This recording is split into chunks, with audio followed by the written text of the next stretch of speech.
하나님 말씀 잠언 8장 22절입니다. 22절부터 36절까지 교독하겠습니다. 여호와께서 그 조화의 시작 곧 태초에 일하시기 전에 나를 가지셨으며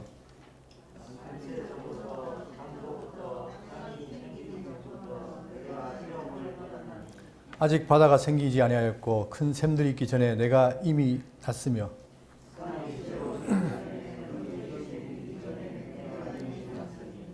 하나님이 아직 땅도 들도 세상 진토의 근원도 짓지 아니하였을 때에라.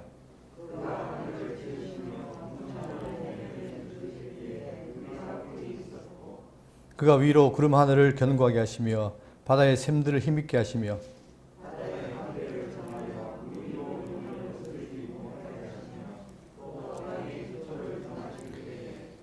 내가 그 곁에 있어서 창조자가 되어 날마다 그의 기뻐하시는 바가 되었으며 항상 그 앞에서 즐거워했으며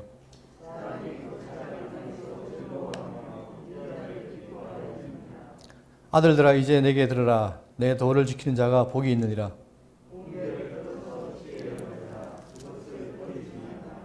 누구든지 내게 들으며 날마다 내 문 곁에서 기다리며 문설주 옆에서 기다리는 자는 복이 있나니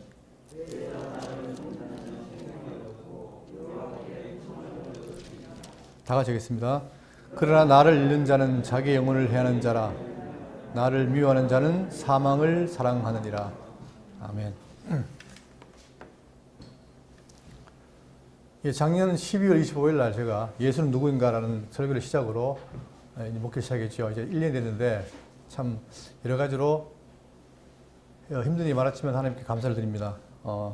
오늘은 두 번째로 이제 뭘 할까 하다가 제목이 지혜자의 오심이라는 제목으로 말씀을 드리겠습니다.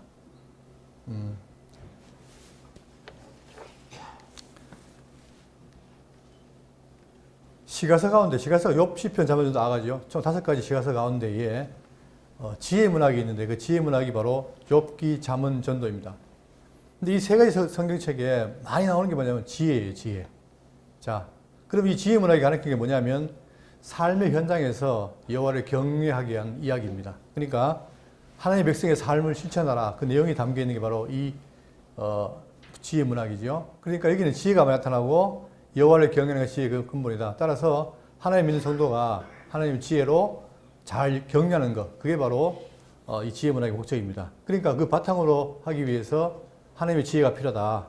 이거죠. 자, 이 지혜에 대해서 우리가 이제 살필 텐데 오늘 제목이 지혜자의 오심 아닙니까? 그럼 지혜라는 말이 뭐냐면, 자, 이 지혜에 대해서 우리 생각할 때에 이 지혜는 하나님의 속성도 됩니다. 속성 또는 인격 존재를 가리킵니다. 그러니까 이게 하나님의 지혜를 할 때는 하나님의 어떤 속성을 말하기도 하지만 또한 이 지혜가 실제 인격자예요. 그러니까 우리가 예수의 지혜, 예수님의 지혜도 말하지만 예수님이 그것도 뭐라 봅니까? 지혜의 본체지요. 그러니까 그분이 지혜란 말입니다. 그러니까 성경에 하나님의 속성도 말하고 또한 인격 존재를 말할 때 쓰기도 하고 그 다음에 또 그 지혜를 성도가 가져야만 그 지혜가 있어야만 하나님을 깨닫고 경외한다. 이게 되겠죠. 그러니까 하나님의 속성의 지혜, 그리고 인격적인 지혜, 그리고 성도가 얻게 될 지혜, 이걸 구분해서 말하고 있습니다.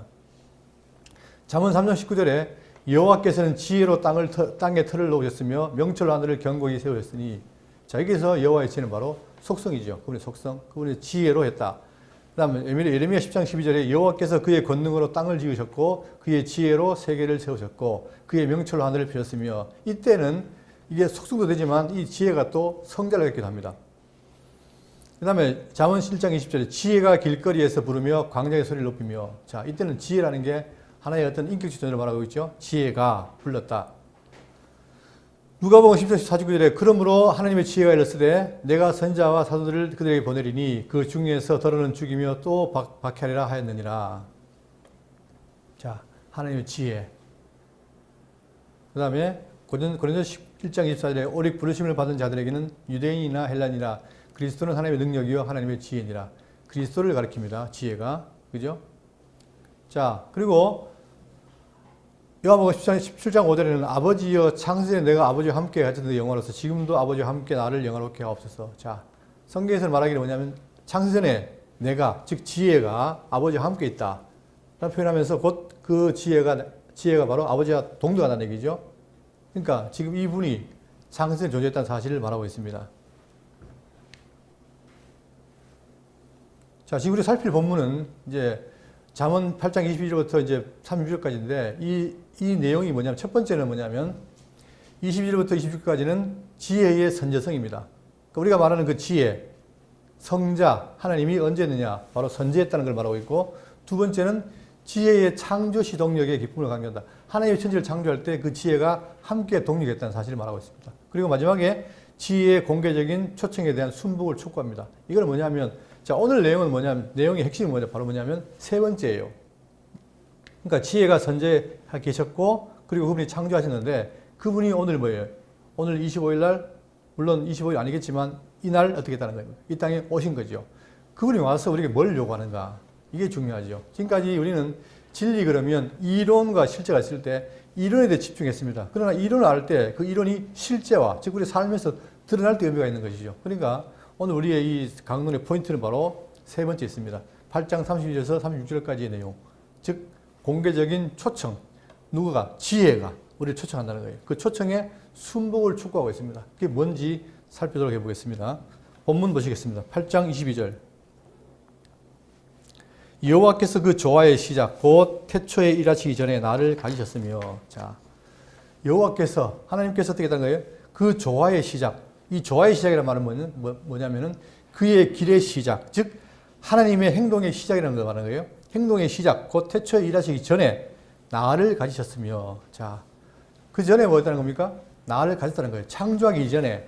자, 창조 전에는 뭘 말합니까? 성경에는 창조 전에는 아무것도 없지요. 그런데 그 속에 그때에 나를 가졌다라고 말하고 있습니다. 이것을 성경은 먼저 나시냐고 그러는데, 자, 여기 보시면, 자, 이걸 뭐라고 하냐면, 창조 전에 하나님이 이제 창조를 시작하시죠. 창조를 이제 일을 시작하시는데,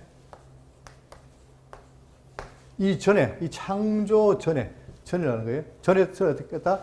나를 가지셨으니, 그러니까, 요걸 뭐라고 하냐면, 선제라고 그래요, 선제. 창조 전에 존재했다. 그래서 이걸 먼저 선자, 있을 제자, 먼저 있었다는 얘기죠. 그러니까 창조 전에 나. 자, 여기서 나라고 표현하는데 이 나가 누굽니까?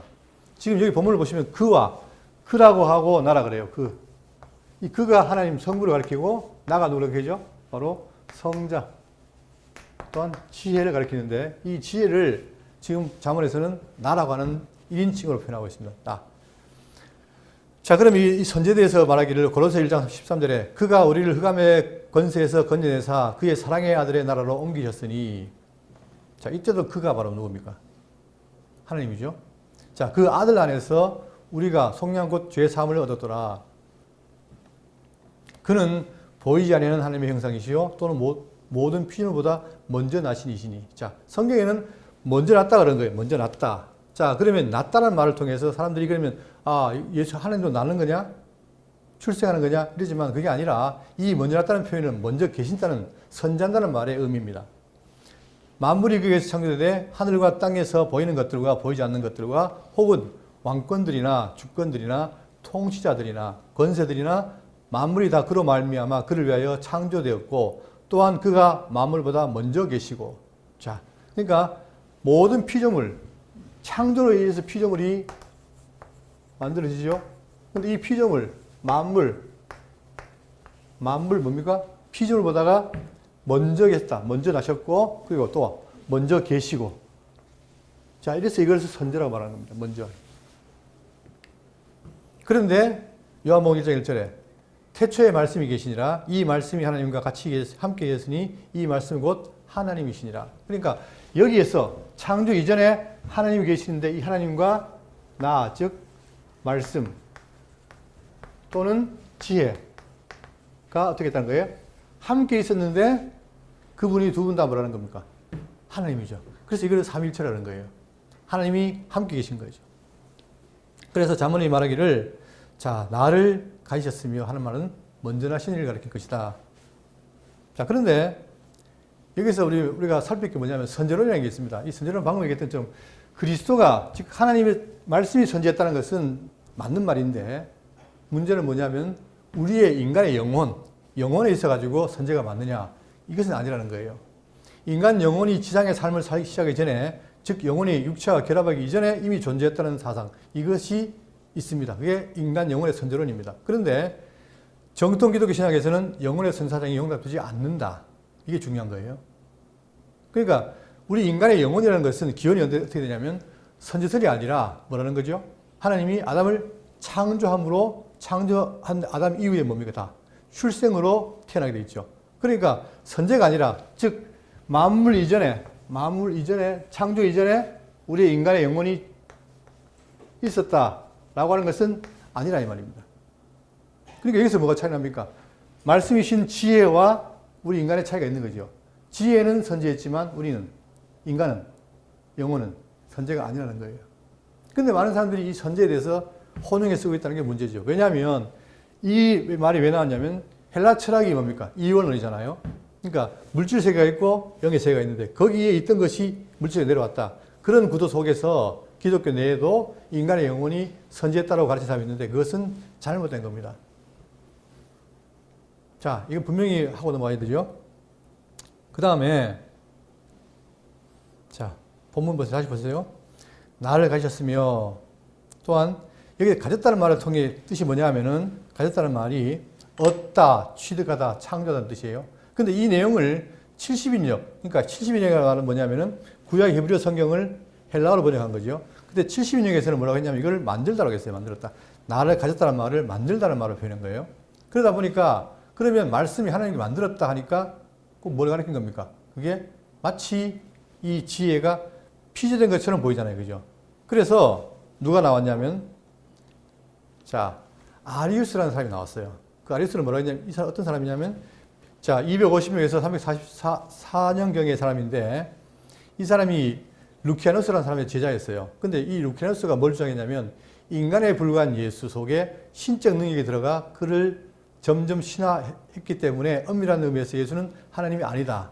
자, 이게 바로 아리우스 주장인 거예요. 그러니까 여기서 뭐냐면은 예수는 피조된 존재로 창조 이전에 존재하지 않았다. 자, 성경은 뭐라고 했습니까? 피조 전에 선지했다 그랬죠. 나를 가졌다 그랬죠. 그런데 이 아리우스는 뭐냐면, 자, 선지하지 않았다는 거예요. 그래서 첫 번째, 아들과 아버지는 동일한 본질을 갖고 있지 않다. 그러니까 성부와 성자는 뭐 동일하지 않다는 거예요. 왜 그러냐?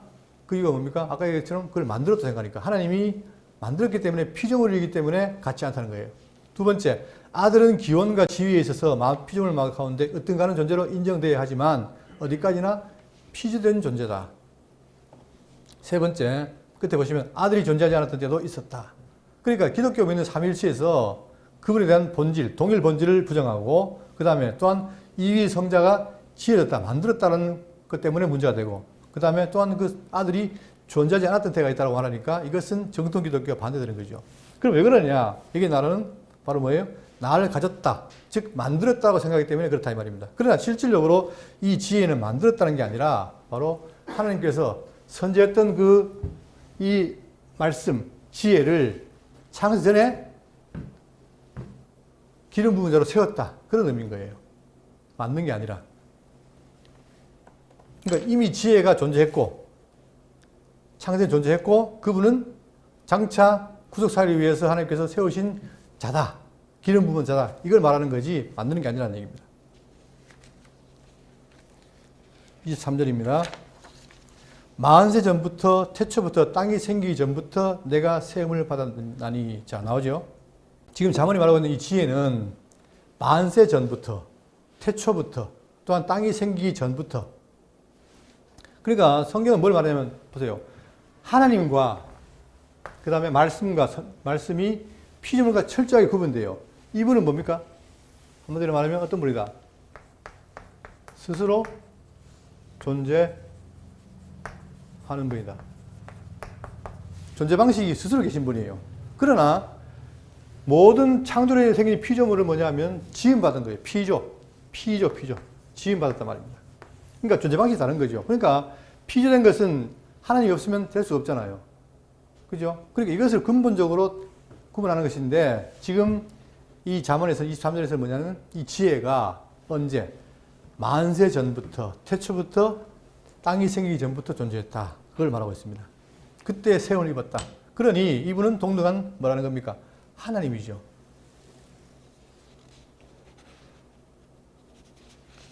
이어서 24절. 아직 바다가 생기지 아니하였고 큰 샘들이 있기 전에 내가 이미 났으며. 자, 계속 말하는 게 강조하는 게 뭐냐면 전에라는 말씀입니다. 전에 어떤 전에?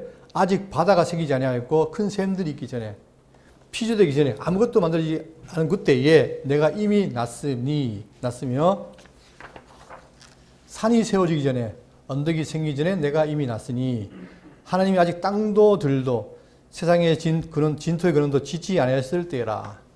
철저하게 지금 지혜에 대한 존재를 어떻게 됩니까? 바로 창조 이전에 존재했다. 즉 선재했다라고 강조하고 있는 거예요. 선재. 다시 한번 강조합니다. 지혜와 말씀은 선재했어요. 그러니까 우리가 믿고 있는 예수 그리스도는 뭐다? 선재했다. 즉 스스로 계신 분이에요. 지어진 분이 아니에요. 그러나 그 위에 모든 만물은 지어진 것이다. 이걸 철저히 구분하고 있습니다. 그러니까 인간의 영혼이 존재했다. 아까 아니라고 했죠? 인간의 영혼은 지음 받은 거예요. 그러니까 지음 창조로부터 시작된 것이지 이전에 없었다는 거예요. 자, 그러면 이렇게 첫 번째 이 지혜자는 뭐냐면 스스로 계신 분이다. 즉 선재했던 분이라는 것을 증거한 다음에, 그럼 그분이 뭘 하시느냐?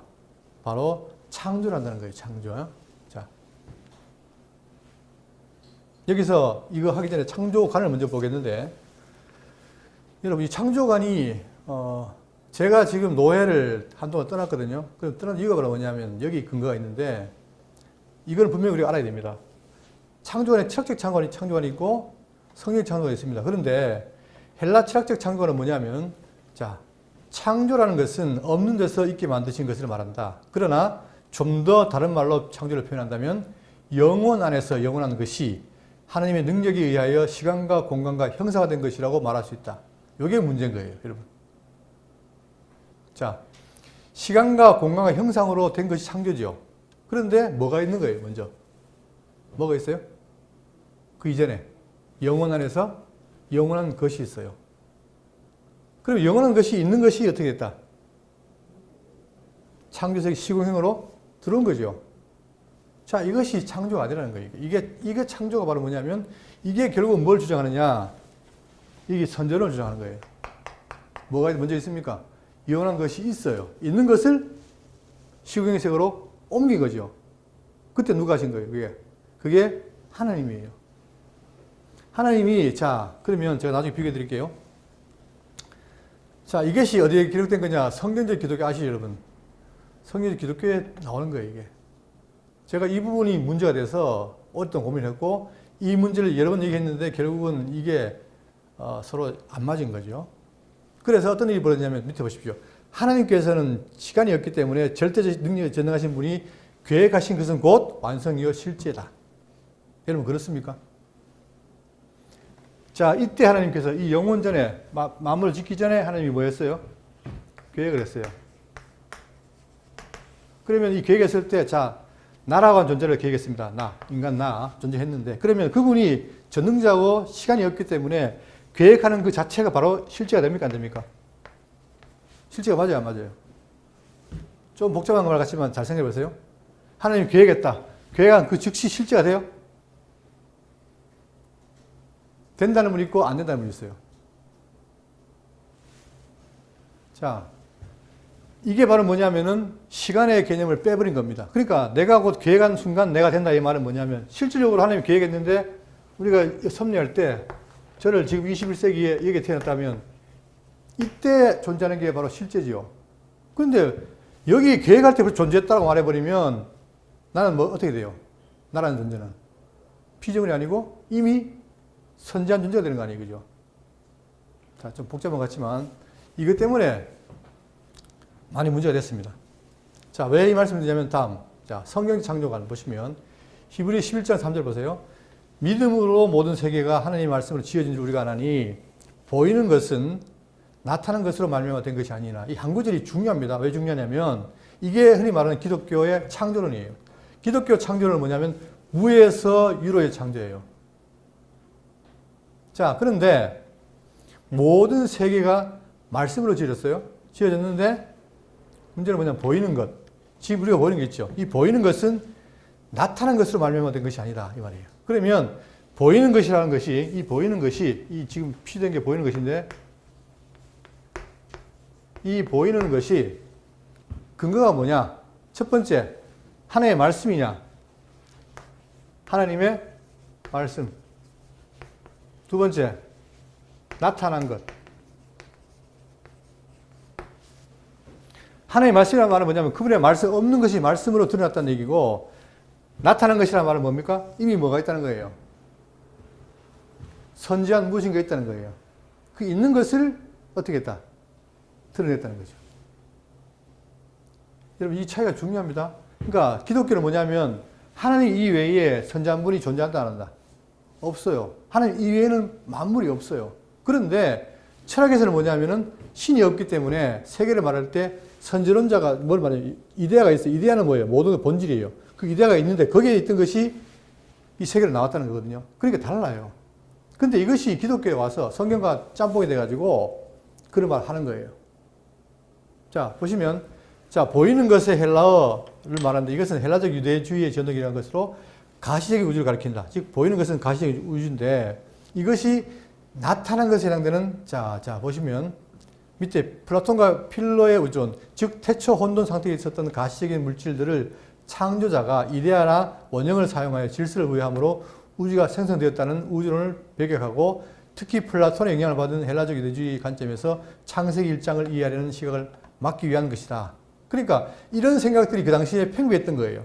뭐냐면 하나님 말씀으로 물의 창조가 아니라 이미 있던 것이 옮겼다는 말을 많이 했다 이 말입니다. 그거를 철저하게 배격하기 위해서 한 말이 바로 뭐냐면 말씀으로 지어진 것이 나타난 것이 드러난 게 아니다 이 말이에요. 자, 그런데 제가 아까 인용했던 이유는 뭐냐면 우리 말씀 운동 안에서도 이런 게 많았어요. 결국 하나님이 지은 건 실제고 또한 뭐다? 영원한 것이 드러난 것이다. 이런 생각들이 있다 보니까 이것 때문에 굉장히 혼란스러웠습니다. 많이. 그러나 성경의 창조가는 뭐냐면 이게 아니라 말씀으로 지어진 것이다. 무의 수로의 창조다. 이것이 성경이 가르치는 사실을 말씀드립니다. 그러면서 지금 자 8장 27절에 그가 하늘을 지으시며 궁창을 해면에 두르실 때에 내가 거기 있었고 그가 위로 구름 하늘을 견고하게 하시며 바다의 샘들을 힘있게 하시며 바다의 한계를 정하여 물이 명령을 거스르지 못하게 하시며 또 땅에 기초를 정하실 때에 내가 그 곁에 있어서 창조자가 되어 자, 뭘 강조합니까? 지금 여기 보시면 그가 누구예요? 그는 하나님이에요. 하나님이 와실 때 하늘을 지으시며 궁창을 해면에 두르실 때 이 보세요. 이 그림 제가 말씀드렸지만 이 그림 보시면 하나님께서 말씀으로 지었잖아요. 그때에 그가 창조할 때 어떻게 했다? 내가 거기 있었고 이때 내가 누굽니까? 이 내가 말씀이요 지혜요 빛이라 이 말입니다. 그래서 자 여러분 창세기 보시면 태초에 하나님 천지를 창조하시니라 땅이 공허하며 흑암이 깊음이 있고 하나님 신은 수면 위에 운영하시니 하죠고요. 그때 보면은 하나님이 말씀하셨고 하나님이 신은 수면 위에 있었어요. 그런데 뭐가 없습니까? 성자가 있어요 없어요? 없죠.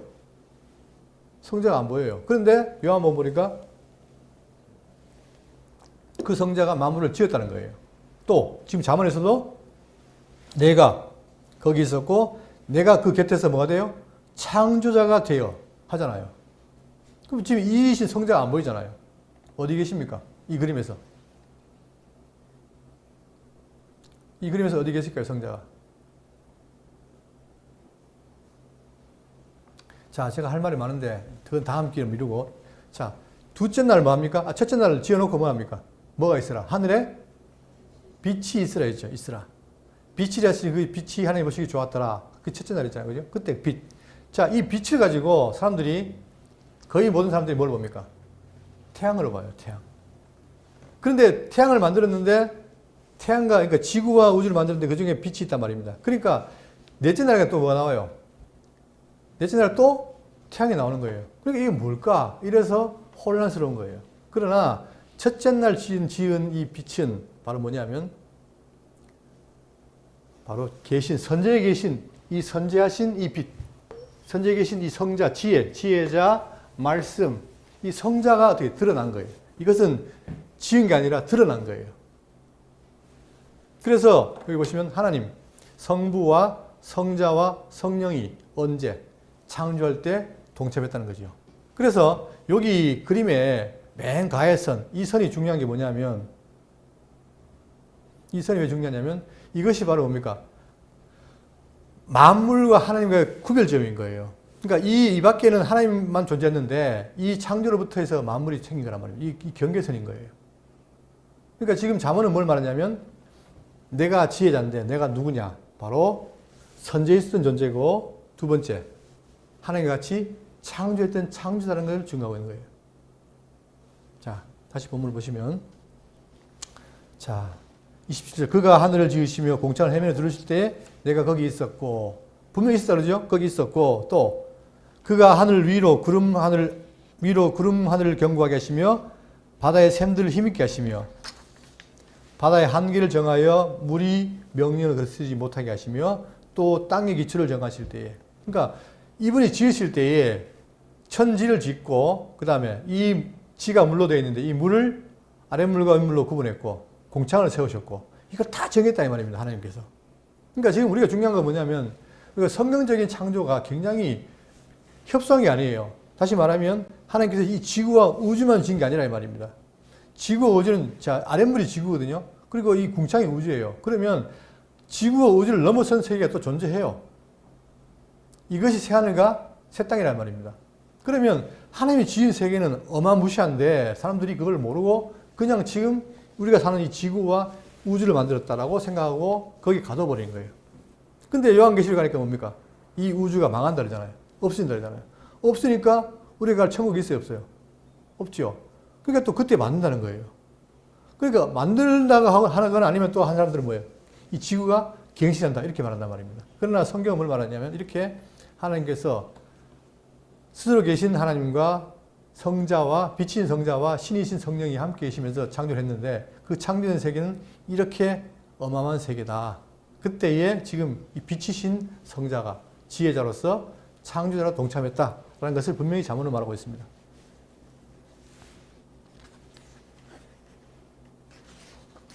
30절, 내가 그 곁에 있어서, 아까 얘기했죠? 어떻게?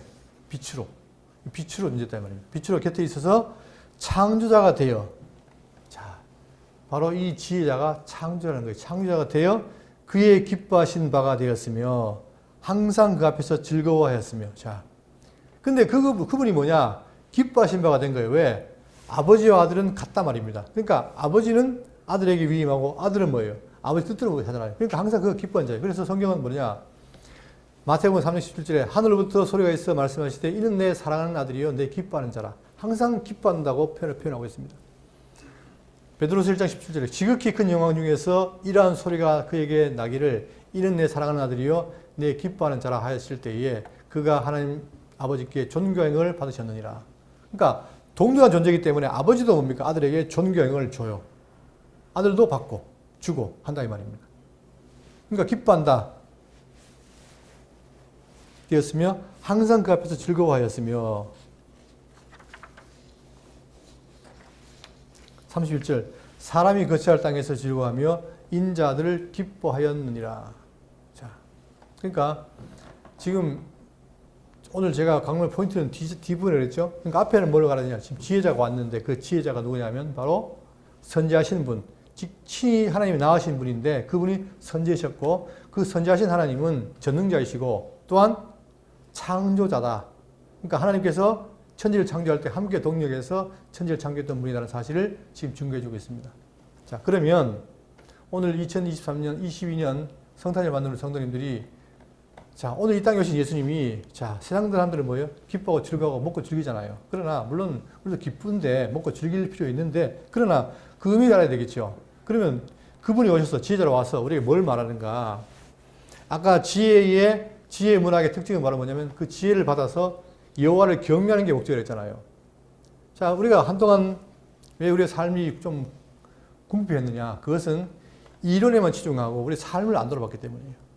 그리고 선전적인 생각이 있다 보니까 우리가 살아가면서 열심히 살아야 될 이유가 없어요. 왜? 이미 벌써 다 끝나버렸는데.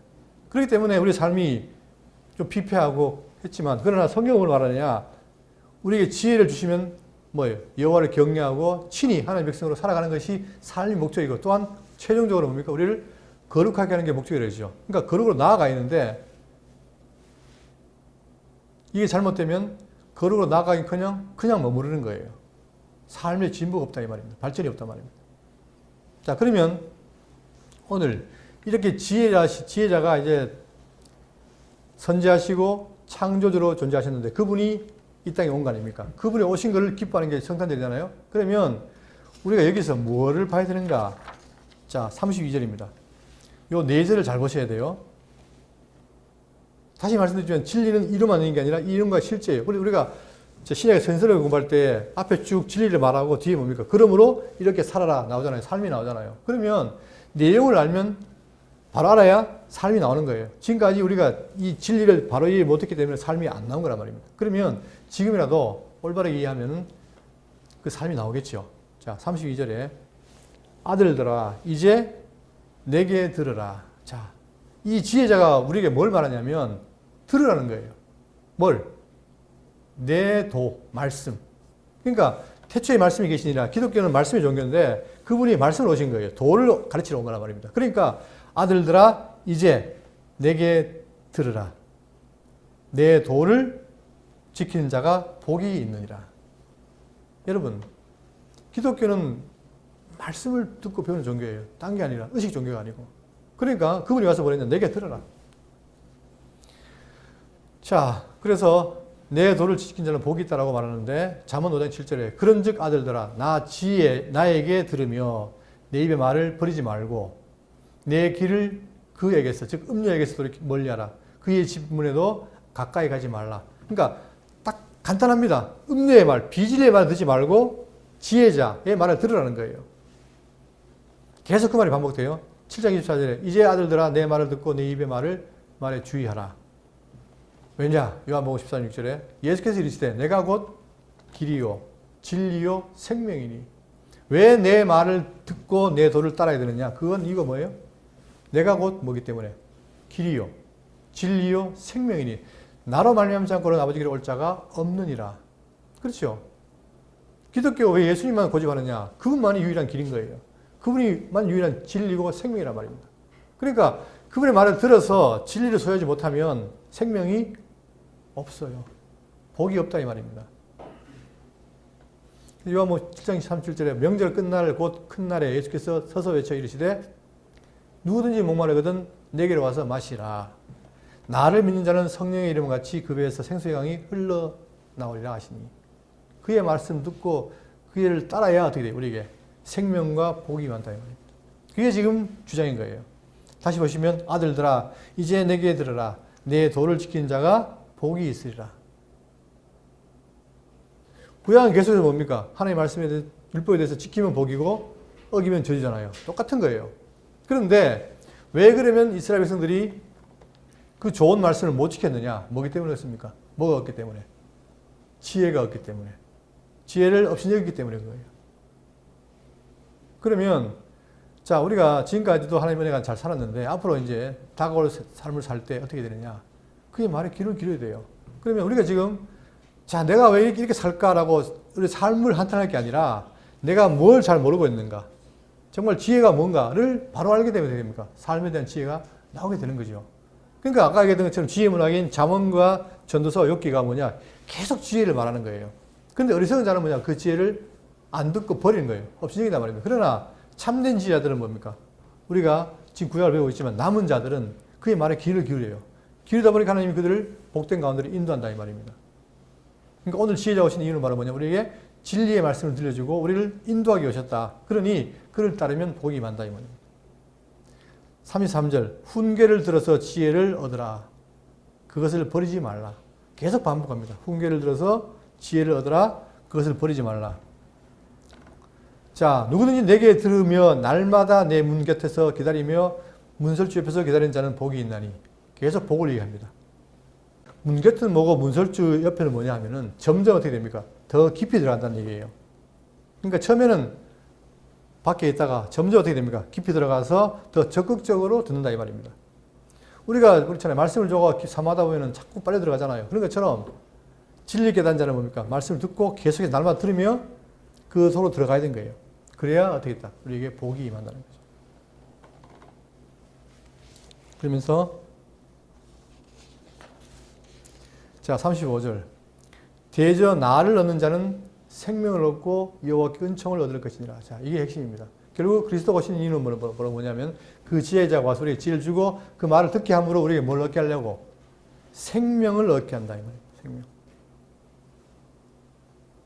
이게 그냥 구호가 아니에요, 여러분. 실질적으로 우리가 이 땅을 살아가면서 생명이 여러 가지 있지만 우리 영혼의 생명, 우리의 전반적인 모든 생명은 그분에 달려있는 거예요. 그런데 그분에 달려있는데 그 생명을 얻는 방법은 뭐라고냐? 그를 얻는 것이다 말입니다. 자, 잠언 6장 23절에 대저 명령은 등불이요 법은 빛이요 훈계의 책망은 곧 생명의 길이라. 결국 왜 훈계를 하느냐? 세상적으로 우리가 자녀를 훈계할 때는 부모의 말을 듣게 하기 위한 거지만 성경은 뭐예요? 하나님의 훈계는 바로 뭡니까? 하나님의 훈계는 우리를 생명으로 인도하기 위한 것이라는 거예요. 그러니까 훈계를 들어야만 생명으로 인도되는 것이죠. 그래서 이사야 55장 3절에 너희는 귀를 기울이고 내 길에 나와 들으라. 그리하면 너희 영혼이 살리라. 유일한 길이 바로 뭡니까? 우리가 하나님께 나아가서 생명 얻는 유일한 길이 바로 뭐냐? 그것은 듣는 거예요. 말씀을. 그러니까 교회가 이벤트 좀 하면 좋지 왜 자꾸 뭐 저기 듣기만 하면 말씀을 공부하느냐? 그게 생명의 길이기 때문에 그렇습니다. 그걸 몰라서 안 하는 게 아니라. 또한 잠언 3장 4절에 인자와 진리가 내게서 떠나지 말게 하고 그것을 내 목에 매며 내 마음판에 새기라. 그리하면 네가 하나님과 사람 앞에서 은총과 귀중의 힘을 받으리라. 아까 얘기했죠? 생명과 은총을 얻는다. 그 생명과 은총을 얻는 방법은 바로 지혜자로 오신 창조주요 먼저 계신 그분, 스스로 계신 분의 말씀을 듣고 따르는 것이 바로 지혜를 얻는 것이다. 자, 그러면서 경계하기를 36절 그러나 나를 잃는 자는 여러분 이게 우리 제일 경계해야 될 거예요. 뭡니까? 가장 중요한 게 바로 그분을 지혜자를 얻는 것인데 그걸 잃는 자가 있어요. 나를 잃는 자는 자기 영혼을 해하는 자라. 근데 우리가 그렇게 생각하잖아요. 좋은 음식 먹고 좋은 거 하는 거는 길을 쓰는데 하나님의 말씀을 잘 듣고 배 잘 배워야 되겠다? 잘 안 하잖아요. 그러나 성경을 뭐라 하냐면 그분을 잃어버리는 것, 그의 말씀을 잃어버리는 것은 자기 영혼을 해하는 자라. 자, 잠언 1장 19절에 이익을 탐하는 모든 자의 길은 다 이러하니 자기의 생명을 잃게 하느니라. 우리 세상을 살면서 이익을 구합니다. 또 구해야 되잖아요. 그러다 보니까 이익만 추구하다 보니까 뭘 잃어버려요? 참된 진리를 잃어버리기 때문에 그럴 때는 어떻게 되냐? 생명을 잃는다는 게 결론이. 또 1장 32절에 어리석은 자의 퇴보는 자기를 죽이며 미련한 자의 안위는 자기를 멸망시키려니와. 잠언 2장 18절에 그의 집은 사망으로 그의 길은 스올로 기울어졌나니. 음부의 길입니다. 5장 23절에 그는 훈계를 받지 아니함으로 말미암아 죽겠고 심히 미련함으로 말미암아 혼미하게 되느니라. 여기서 창조주에 대한 얘기가 왜 중요하냐면 아까 얘기했던 것처럼 창조라는 건 뭡니까? 무에서 창조예요. 그러니까 우리가 이 땅에 살면서 던져졌는데 결국은 영생을 얻기 위해서 뭡니까? 그의 말씀을 들어야만 살아요. 그런데 문제는 뭐냐면 그렇게 지혜를 얻어서 열심히 살려고 노력하는 사람이 있는가 하면 반대로 뭐 나는 이미 벌써 영혼적으로 다 구원받았는데 이런 사람은 아무리 해도 안 합니다. 왜? 할 필요가 없잖아요. 제가 전에 비유를 들었지만 제가 전에 아마 그런 얘기 했을 거예요. 정유라 사건. 정유라가 이대를 가기 싫어했어요. 자기는. 그런데 이미 그 친구는 노력 안 해도 뭡니까? 이대를 가게 돼 있어요. 그러나 자 내가 지금 이대 간다는 보장이 없는 사람들 열심히 해야 가잖아요. 이 두 사람의 삶의 패턴은 완전히 다른 거 아닙니까? 그런데 자기가 이미 존재했다고 믿는 사람들은 바로 이 정유라 같은 거예요. 정유라는 공부할 필요가 없어요. 부모의 뼈에서 이미 다 들어갔단 말입니다. 그러나 지금 내가 열심히 노력해야 가는 사람은 열심히 살아야 되죠. 근데 지금까지 우리가 이 말씀에 대해서 등한히 하면서 난 이미 구원받았다, 다 이루어졌다 이렇게 믿고 살았다면 잘못된 것이죠. 그러니까 칭찬받는 게 뭐냐? 칭찬받는 게 딴 게 아니에요. 내가 정말 말씀을 잘 듣고 잘 살아갈 때에 나도 모르게 성령의 일부러 잘 살아갈 때 그때에 뭡니까? 향기를 풍길 때에 사람들이 우리를 보고 우리를 칭찬하는 거예요.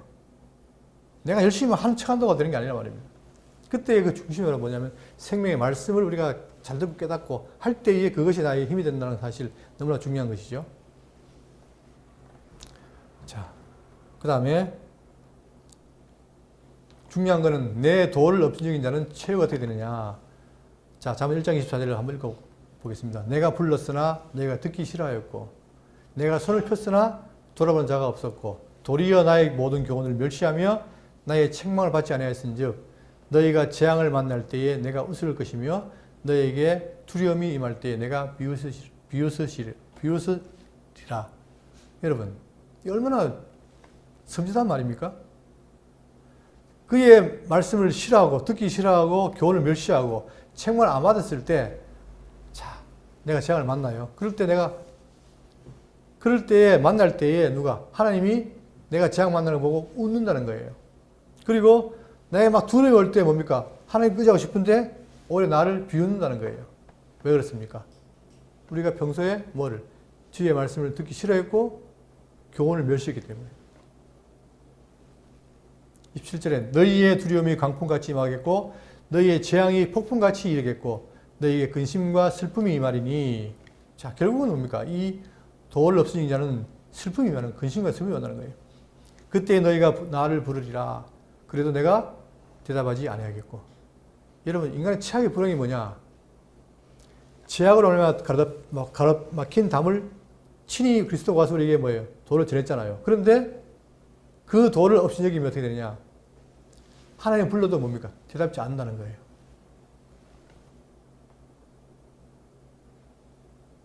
이스라엘이 400년 동안 종노를 할 때 불러도 대답 안 했잖아요. 그러다가 어떻게 됩니까? 때가 되니까 대답했죠. 그런데 이렇게 그들이 하나님의 말씀을 멸시하고 할 때는 뭡니까? 대답하지 않는다는 거예요. 부지런히 나를 찾으리라. 그래도 나를 만나지 못하리니. 불러도 대답 안 하고 만나려고 애써도 안 만난다는 거예요. 하나님께서. 대저 너희가 지식을 미워하며 여호와 경외하기를 즐거워하지 아니하며 나의 교훈을 받지 아니하며 나의 모든 책망을 업신여겼습니다. 이 말씀 드리니까 무겁죠. 제가 이거 무거워라고 드릴 말씀이 아니에요. 그런데 놀랍게도 우리 대구 장로교회는 뭐예요? 그분의 말씀을 귀를 기울이고 듣고 있다는 사실입니다. 이게 너무 중요한 거예요, 여러분. 그러니까 날마다 말씀을 듣고 사니까 그런 거지, 그게 아니라 우리가 날마다 생명의 말씀을 듣고 또 듣고 점점 더 뭡니까? 그의 말씀이 깊이 들어갑니다. 들어가면 어떻게 돼요, 우리에게? 그것이 그냥 공수표가 아니라 우리에게 뭐예요? 생명과 은총으로 다가온다는 거예요. 그러나 한시라도 그걸 잊어버리고 업신여기고 등한히 할 때 나에게는 뭡니까? 저주와 이런 하나님의 책망이 임한다는 사실입니다. 이제 오늘 성탄절을 정말 그분이 이 땅에 오신 이유가 뭐냐? 지혜자로 와서 우리에게 지혜를 줘서 우리로 하여금 그분의 말씀을 따르게 하는 것이 바로 그의 목적이고 우리는 그 일을 가고 있습니다. 날마다 자 2022년을 끝내고 2023년을 맞이하면서 여러분들 어떤 각오를 하십니까? 바로 그분이 주신 그 지혜, 참된 지혜를 깨닫고 그러니까 이 땅에 예수가 왔다는 걸 즐거워하면 안 돼요. 즐거워하면서 안 됩니다. 왜 즐거워하는지 이유를 알아야 되는 거예요. 우리가 왜 즐거워하느냐? 올해도 마찬가지 내년에도 그분의 말씀을 듣고 따르고 그 속에서 생명과 은총을 얻기 위해서 살아가는 게 우리의 목적입니다. 아울러 여러분 오늘 성탄을 맞으면서 다시 한번 지혜자로 오신 그분의 오심을 축하하면서 기뻐하면서 내년에도 그분의 지혜의 말씀을 늘 마음속에 새기고 늘 동행하는 그런 삶이 되시기를 바라겠습니다.